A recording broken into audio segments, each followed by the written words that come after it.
Ndabaramukije mwese, amahoro y'Imana abane namwe. Abantu bose bumviriza ubutumwa ndabashikirije, abakunzi banjye bahora bumva ivy'Imana nshizemwo, ndabaramukije mwese. Ku izina ku bantu batamenyereye nitwa Pascasie, nkaba ndabafitiye ubutumwa bwiza Imana yampaye. Ibijanye n'ukuntu ibijanye n'intuza n'imigisha nibyo tugiye kurebera hamwe. Haleluya. Mbese abaronka umugisha n'abameze gute? Ibyo byose nibyo tugiye kureba. Haleluya. Ego ndashima Imana ko indindi kandinda n'umuryango kandi kandindira namwe. Yesu Kristo nahabwa icyubahiro kuko ari we murinzi akomeye. Dore aguma turinze mu iki cyorezo cyabaye cyinshi, ariko ngo twagize Uwiteka ubuhungiro, ngo nta kiza ngo nta cyago kizakwegera ihema. Ndizira ko namwe muri ko muranyumviriza murinzwe, kandi tugume dusengeranira, mbese dusengeranira aho turi hose, dusengeranira kugira ngo uburinzi bw'Uwiteka bugume buturiho. Ariko ndazi neza ko iyo Imana ivuze ikurikiza ijambo yavuze. Haleluya. Ego reka rero abantu bose batamenyereye cyangwa abantu batazi icena yiwanjye, mwandike PS pascasie. Mbese abantu bari bose bumva bashaka kumva ubutumwa bwiza, mbese abantu bari kubaraja mu ijuru, mugende mugire mwandike kuri YouTube channel PS pascasie, murambonaho murareba ubutumwa nashizeho bwinshi. Haleluya. Yesu nahabwa icyubahiro. Mbere yuko rero ndi butangire, reka manze nambaze Uwiteka. Reka nkumirize nsenge. Uwiteka Nyiringabo, ndagushima ko uyu mwanya ungejejeho Mana. Ntago narinzi ko nawugeraho, ahubwo Mwami Yesu niwe uzi uko umuntu abaho, kandi Mana niwe uzi uko umuntu bucya ameze. Data, aya masaha yo ku mugoroba ungejejeho n'ukuri habwa icyubahiro, kuko ntago ari mu bushake bw'iwanjye, ahubwo ni mu bushake bwawe. Uwiteka nkaba ndagushimira abantu bari bose ugumurinda. Data, habwa icyubahiro. Uwiteka ndakweretse uno murimo wampaye, ndakwinginze Uwiteka ushigikire umuntu ari wese ari bwumve buno butumwa Mwami bumugira akamaro. Ndanze Satani n'abadayimoni n'imyuka yose mibi genda mu izina rya Yesu Kristo. Ndasaba umwuka wawe wera kugira ngo Mwami Yesu ashigikire ino jambo. Mwami, umwuka wawe wera ariherekeze. Urakoze Data, ni mu izina rya Yesu Kristo. Amena. Reka dusome ijambo ry'Imana. Iryo jambo ry'Imana riri mu gitabo cyo gusubira mu byagezwe. Gusubira mu byagezwe igice 11. Ndasoma imirongo 2, ariko nimwashaka murabandanya musoma. Ndasoma umurongo wa 26 n'uwa 27. Reka nsome. Raba, uyu munsi mbashize imbere umugisha n'umuvumo. Haleluya. Reka manze mpagarika hangaha. Ndafite agakorasi, reka manze ndagashiraho ndakaririmbe, hanyuma mbandanye. Kavuga ngo mbashize imbere imigisha n'imivumo, iyo mwakora neza muzahabwa imigisha, iyo mwakora nabi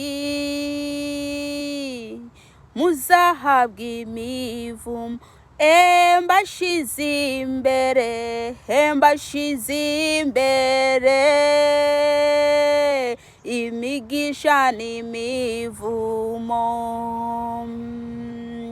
iyo mwakora neza muzahabwa imigisha, iyo mwakora nabi muzahabwa imivumo. Haleluya, Yesu nashimwe cyane. Iri ni ijambo ry'Imana ngo raba uyu munsi mbashize imbere umugisha n'umuvumo. Haleluya.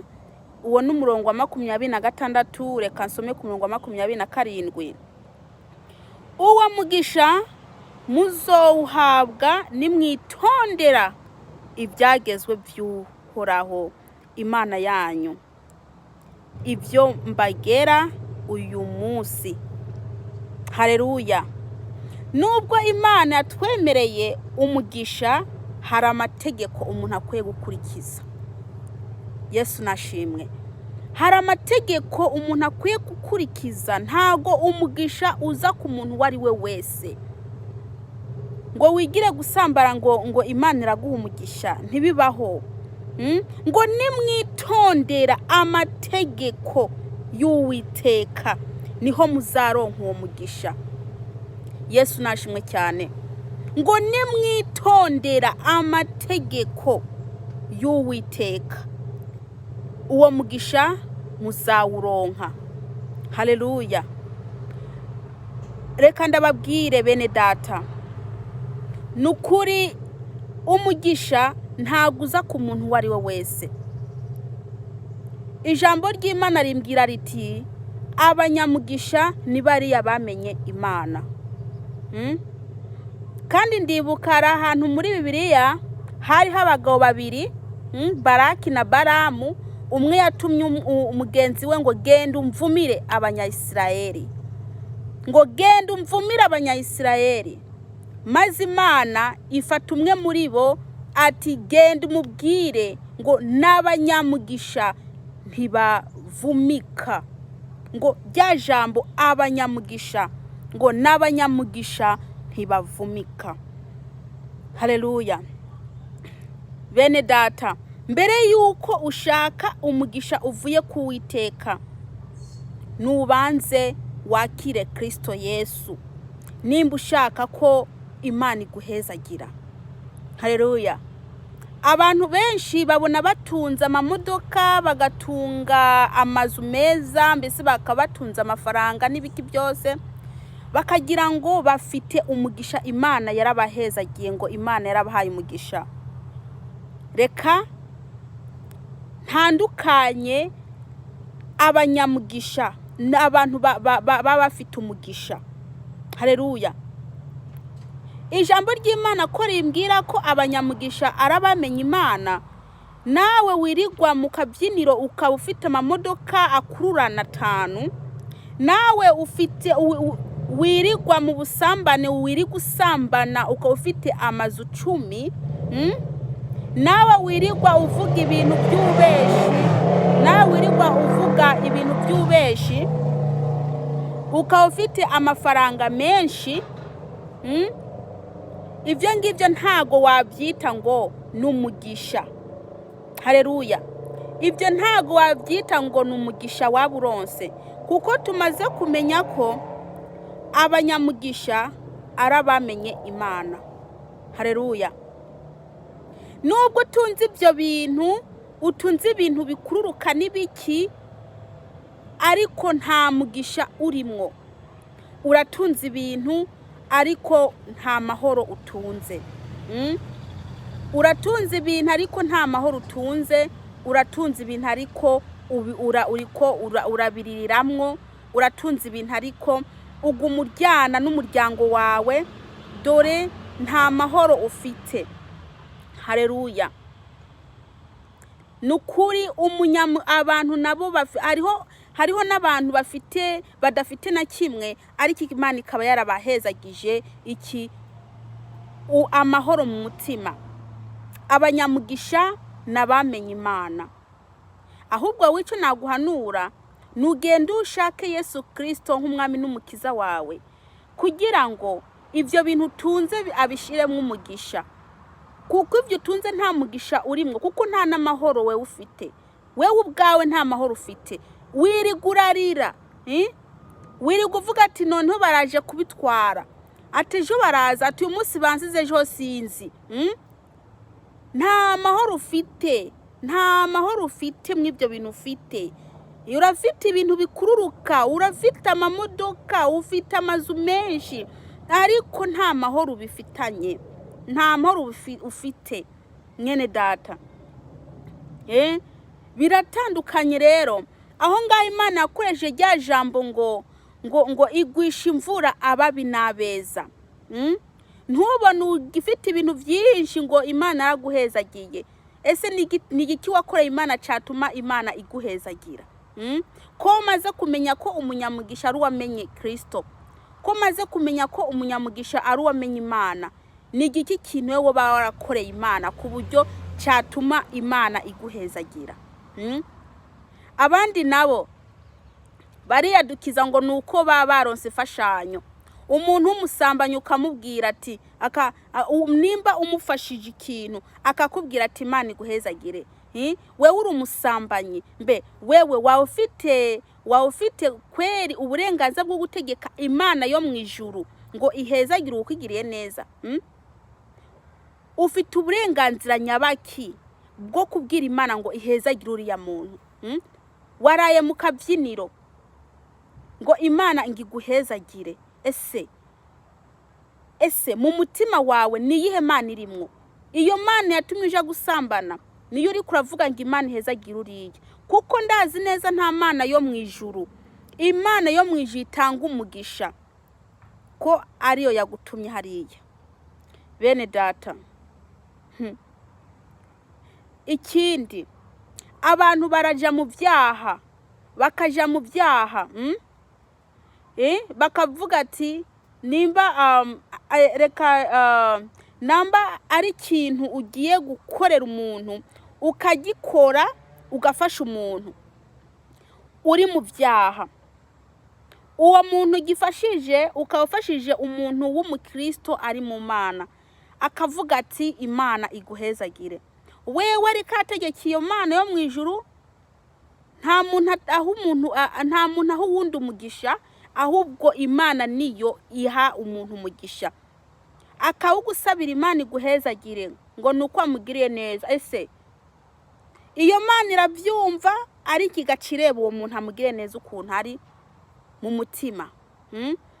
Uwo muntu Imana igacimukontorora, namanze yihane kugira ngo umugisha ureba ubona huje, kuko muri wewe harimo umwijima, ariko urashaka ngo Imana iguhezagire, ngiguha umugisha. Ese uwo mugisha Imana izawuguha gute? Bene data, uyu mugisha uri kurashaka Imana izawuguha gute? Nubanze wihane. Nimba ushaka umugisha, va mu byaha, Imana iguhereza umugisha. Umugisha ntago ari uwo kugira umugisha w'Imana ntago ari uriya wo gutunga amamodoka n'ibiki byose. Umugisha wo mu mutima, amahoro. Burya amahoro, ufite amahoro ufite ubutunzi bukomeye cyane. Inaguhaye amahoro ikakwima n'imodoka ibikoze cyane, kuko ababifite bari kubarabiriramwo nta mahoro bafite. Bene data, nimushaka Imana mbere yuko muriko murashaka imigisha. Haleluya. Mushaka gukira, ariko nyene gukiza ntago mumufite. Mushaka itunga, ariko nyene itunga ntago mumufite. Nimumanze mushaka uriya nyene itunga kugira ngo abahitunga mumufite n'itungo. Haleluya. Ngo ubutunzi n'icyubahiro byose ngo biri iwanjye, niko Yesu yavuze. Mugende murebe mu migani 8:17. Ngo ubutunzi, ngo itunga n'icyubahiro byose biri ku Mana. ariko wewe uri kurashaka icyubahiro, uri kurashaka mbese umugisha, na nyene gutanga umugisha mwenyewe ntawe ufite. Uri kurashaka ibitangaza, gukorera Imana igukorera ibitangaza, na nyene gutanga igitangaza ari we Kristo Yesu ntugira. None mwene data bizagenda gute? Nimwihane kuko ubwami bwo mwijuru bwegereje. Mureke kwiruka mushaka imigisha mudafitenye n'umugisha. Mureke gushaka ngo reka nkore kiriya ngo ujya mpezagize, kuko uriya nta tegeko nta burenganzira afite bwo gutegeka Imana yo mwijuru ngo aguhezagire. Nta burenganzira afite bwo gutegeka Imana yo mwijuru ngo aguhezagire. Nubwo yaba ari umukozi w'Imana yambaye imbaraga z'Uwiteka, wewe umutima wawe ufite ibyaha, ntago yagusabira umugisha ngo Imana iziwuguhereze kandi ibona ko wewe atamani kurimwo. Ibyo mukora byose, muriko murashaka ibitangaza, muriko murashaka imigisha, ni mumanze mushaka Uwiteka Imana ya Isirayeli, kuko niwe atanga umugisha. Erega nta muntu afite uburenganzira bwo gutegeka Imana ngo hezagira kanaka. Ngo hezagira kanaka, ntibibaho. Imana yo mwijuru nireba mu mutima wiwawe ko ukwiriye koko umugisha uvuye kuri yo. Niyireba ko ukwiriye umugisha. Haleluya. Ngewe ndashobora kugusabira umugisha, Imana ikakureba mu mutima igasanga we kweri ntago mbese mu mutima wawe harimwo intuzenyi inzitane y'ibyatsi. Yareba tuno uyu muntu umugisha uja he, nabanza agenda atemagura izijya nzitane y'ibyatsi, azirandamuremwo umutima wiwe awugire neza, hanyuma umugisha urebe uronka huja. None wowe namba wikoreye ibyatsi mu mutima, uwo mugisha uzacuja hejuru y'ibyatsi. Numanza ugende ukureho ibyo bintu, hanyuma ushaka umugisha w'Uwiteka.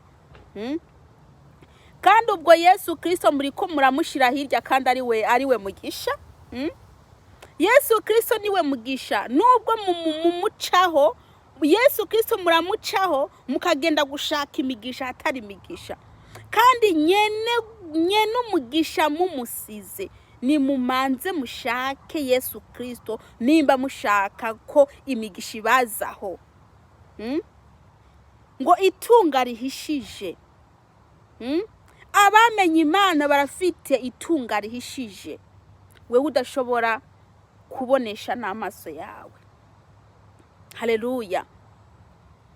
Nukuri nimushake Yesu bigishoboka.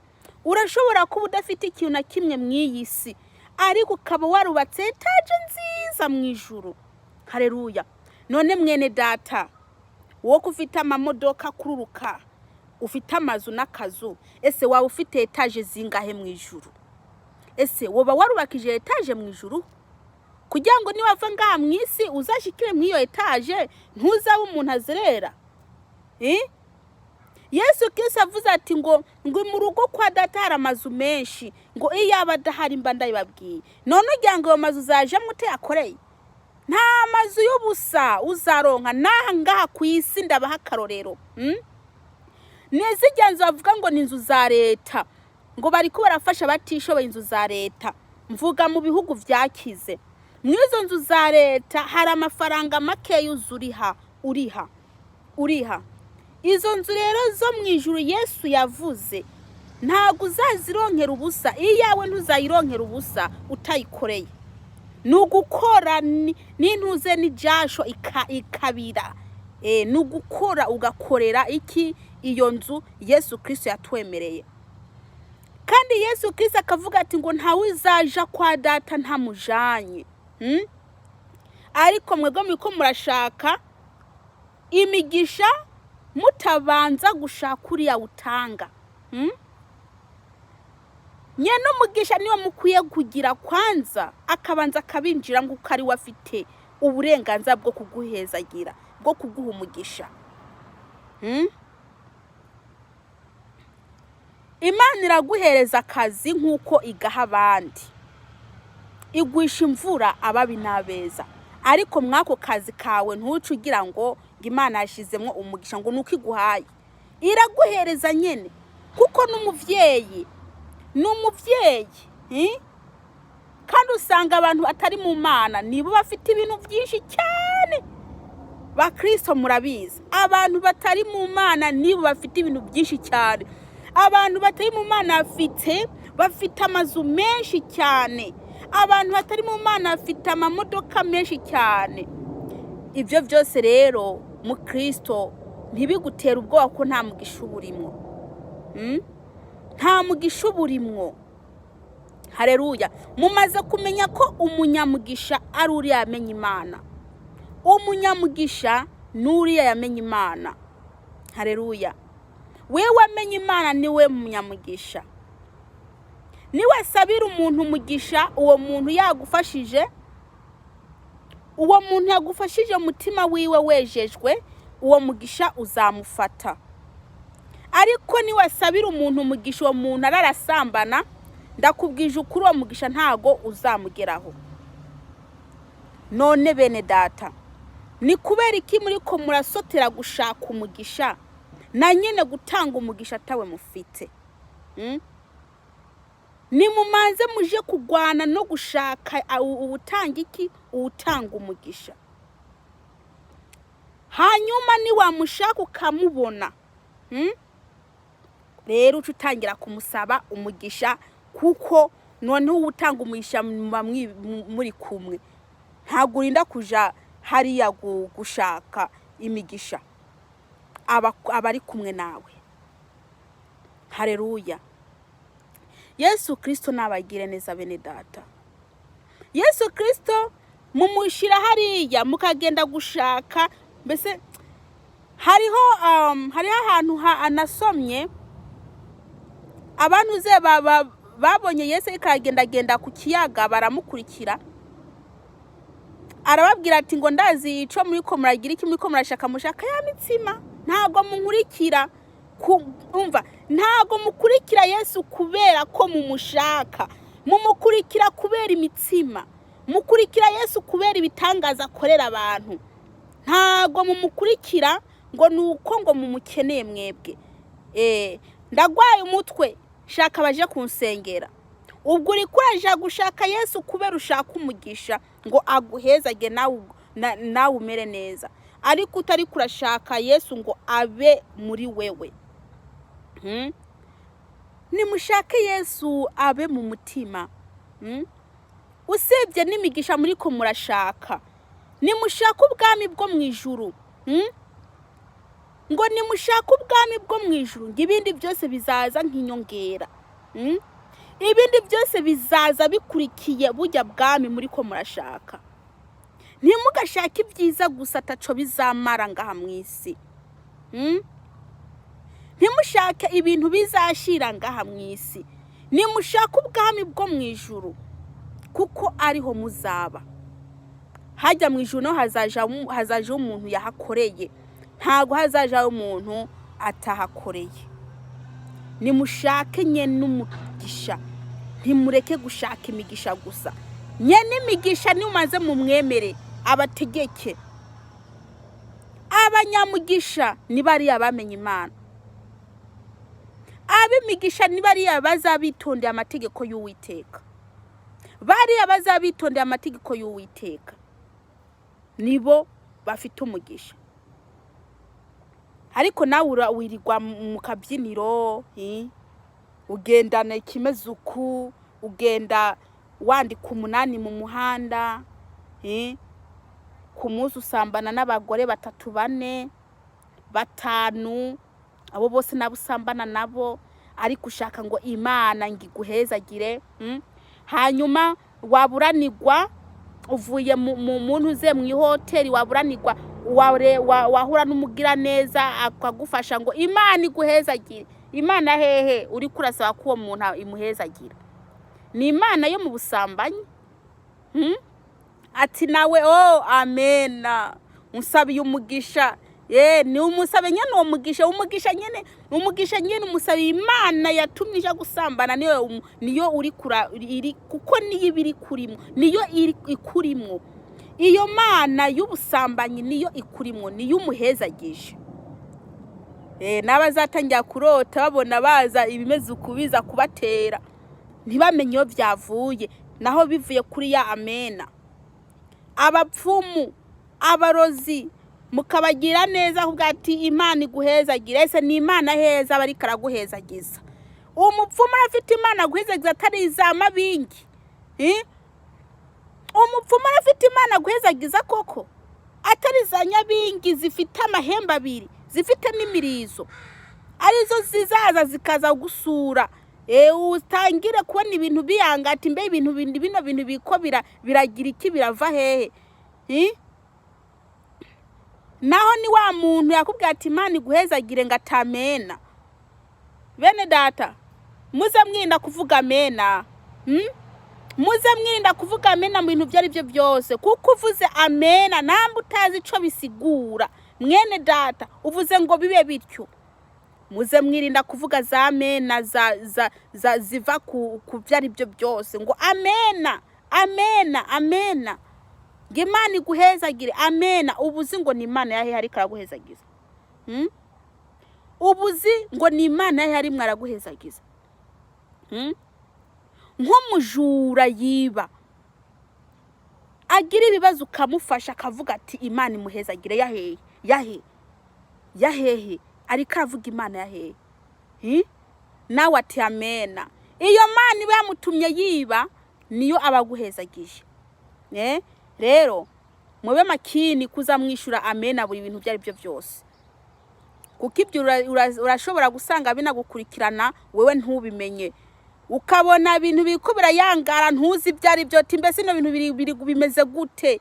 Ni kubera iki biriko birabuku? Naho numiye kari za amena umuntu afashije ntawuzi. Kuko bene data turafasha abantu benshi, turafasha abantu benshi kweri, abufasha ntabuzi, mbese ntago ubuzi n'abaribo, kandi no mu mitima yabo ntago uba uzi mu mutima. Imana yonyine niyo ibizi umuntu mu mutima. Ni wafasha umuntu ni wigire, kuko wewe uzabufashije umuntu ata mutima ukurega, Imana iba yamaze kubibona. Ni wigire, nturinde ngo Imana iguhezagire, kuko ikintu cyari cyo cyose ukora ugororotse mu mutima wawe, Imana iba yakibonye. Urindiriye nambu uriya ubwo n'umukinza arakinda ijoro ryose, ni ahuye n'ikibazo utamuzi ukamufasha, akavuga ati Imana iguhezagire, nawe ati amina. Wumva ko iyo Mana ari izaza aho gusura? Ahubwo mukore neza, mwigire, mukore neza, mwigire za amina zanyu muzireke. Uvuga ati Mana yanjye, umutima wanjye urejejwe, icyo nakoze urakizi, akubwira ati Imana iguhezagire, ni wigire, ntuvuge na kimwe, ni wigiye ko ntubuzima ni ariyo. Ntubuzima ni ari asenga, ntubuzi yari karavuga ariyo. Bene data ba Kristo, ntaguma muyizi. Rero bene data, Uwiteka abahezagire. Rero ndabasabe ino video muyirungikira abandi, ntimuyigumizeho n'ukuri. Mufashe mbese gutanga ubutumwa bw'Uwiteka. Muramenya ko umuntu azahemberwa ibyo yakoze. Burya rero bujya gutanga ubutumwa buha abandi, ugira ngo nakazi koroshye, uragakengera ngo sakazi ngo wohemberwa, kandi Imana ikikuvivurira ko wabikoze, ko wakoze uwo aba ari umurimo uba wakoze. Rero guha umuntu ubutumwa kugira ngo mushikire bumufashe, ubukoze ikintu gikomeye cyane. Yesu Kristo rero nagira iki, nabangirire neza, abandindire mwikiza cya corona. Haleluya. Uwo mwari muri kumwe yari pascasie, nkaba nkunda Kristo, nkaba ndi umukozi w'Imana. ego benshi baguma bansaba inomero ziwanjye, ariko ndabasabe nanjye ikintu kimwe, muze mwandika inomero zanyu aho ngaho hepfo ku makomenti, muzandika nanjye nzaza ndabahamagara. Yesu Kristo nabagire neza, kandi ntimwibagire kugira iki, guha abandi ubwo butumwa kweri, ntago ari ubwanyu mwenyene, n'abandi bashaka kubwumviriza. Reka rero kandi rero ndasabye abantu bose bumva ko bagwaye, mukire mu izina rya Yesu Kristo, mwakire gukira mu izina rya Yesu Kristo, kandi muvyizere. Haleluya. Abantu bose baba ariko bafite ibibazo bitandukanye, n'ukuri Imana yumve gusenga kwanyu, kandi muvyizere bene data. Urazi ko ikintu cyose iyo utakize ntikiba, nubwo waba ugwaye ugasenga Imana utize kigukiza, ntigukiza. Rero abantu bose bagwaye mu izina rya Yesu Kristo bakire, ubifata uko nyene. Kandi afite ibibazo mu izina rya Yesu Kristo, Imana ibatabare, mubifata uko nyene. Muvyizere, mwizere Imana, yabahamagaye. Ndabakunda rero. Reka ndangize nshima abari bwumva ubwo butumwa. Imana ibagire neza cyane, ibanyibukire, baha uburinzi bukomeye cyane kabisa, ibagwanirire n'ibintu byari byo byose bitera ababa mw'iyisi nkatwe namwe. Haleluya. Reka nsenge rero. Uwiteka Mana Nyiringabo, ndagushima ko uyu mwanya umpaye w'ubutumwa bwawe. Ndakwinginze Kristo mwana w'Imana, uhabwe icyubahiro. Data, umuntu wese ari bwumvize buno butumwa,